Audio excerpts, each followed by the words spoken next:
after this Rune injury, I saw some tweets from Jack Draper and Taylor Fritz. So I'm just going to go ahead and read them real quick.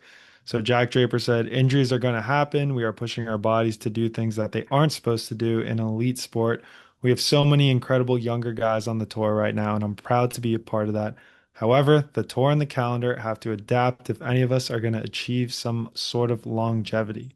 And then Taylor Fritz, he responded, he said, facts. Also seeing more injuries and burnout now than ever before because balls, courts, conditions have slowed down a lot, making the weekly grind even more physically demanding and tough on the body.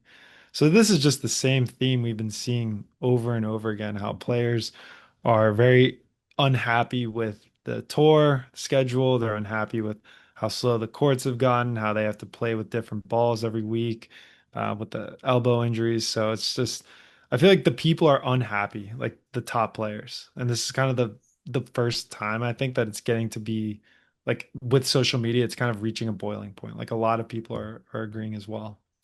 Yeah, but I feel like the ATP is probably being like, hey, how about we look at the last 20 years and the fact that Federer and Nadal and Djokovic were all dominating at like 38. So I feel like the argument there is it's not about whether or not you're able to have a longevity. It's just the fact that maybe you don't want to be playing as much. I feel like it's the argument for the ATP side is other people have done it in the past and have been able to have long careers. So what would you say to the slowing down of the courts, which I think objectively is happening? I mean, how much slower are the courts than 2015? I can't give you an exact answer on that, but I think I think it's pretty significant if people are talking about it and people are noticing it. Like I feel like this is just another, I guess, comment we've had. Zverev said it. Zverev said that the courts were being slowed down. Federer even said it, how it favors Alcaraz and Sinner. So I think either it's actually getting slowed down or players are just kind of feeding off one another and just kind of repeating what has been said before. I mean, I just don't know what can be done. I don't think the ATP tour is going to change. I think also I would say my in my opinion is this: if a change is going to happen, it's probably not going to happen because of social media posts. I think what these guys should do if they want to do that is go to the direct or the leader of the players association and say, hey, these are the things we want to change. Obviously, if you're a top five guy in the world, you have more weight to your opinion when you go to whoever that person is and talk to them and say, hey, these are our demands to the ATP. We want the courts to be faster. We want the surfaces to be more different. And I feel like that's what they should do rather than just being out on social media. It just feels like complaining to me. Mhm. Yeah, it is. I feel like that players association, they still haven't really narrowed down like exactly what they are doing for players. I feel like the tour itself is still very fragmented, so I don't know what they can do. But yeah, I mean, it's kind of like a you don't want to do the whole like shut up and dribble type of thing because you do want athletes to have a voice and you want them to kind of voice their concerns, but I get what you're saying. It's kind of they're voicing a lot, but there's not really action being done about it. So it's just like, all right, well, if nothing's going to be done, then kind of accept it. Yeah, well, Right. I'm not saying like that you shouldn't have an opinion. I just feel like the opinion has been heard. Yeah. We've heard the opinion 100 times. Now go try to do something about it, Yeah. right?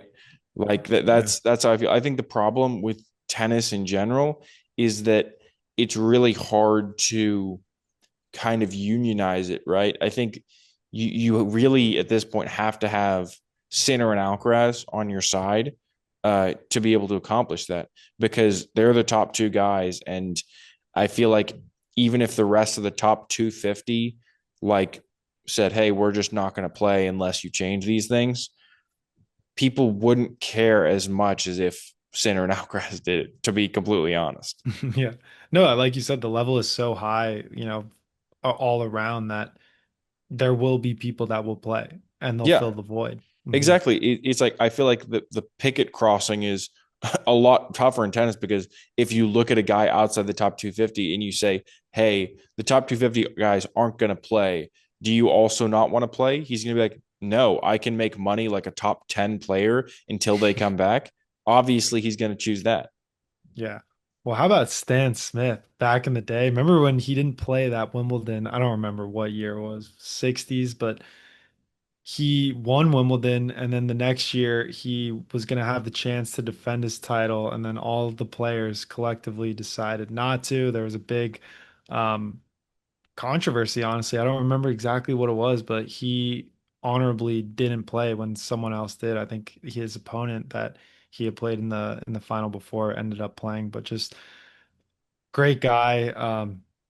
I think more people need to kind of take after that. Yeah, I mean, I just think that yeah, he can do that, but like you said, the other person isn't necessarily going to follow that same sort of code of Yeah. honor. Yeah, no. All right, and that's the show. If you're not already subscribed, go ahead and hit that subscribe button. You can find us on Instagram, TikTok, YouTube at Painting Lines Podcast. Feel free to shoot us a DM or email us any questions or thoughts at paintinglinespodcast@gmail.com.